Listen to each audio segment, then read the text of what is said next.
के बिना पता लगे ना हनुमान के बिना तुमसे मिले ना युधिया के बिना पता लगे ना हनुमान के बिना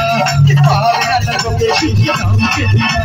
राम के हनुमान के बिना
श्री राम जी ने बोले हर सीना तान के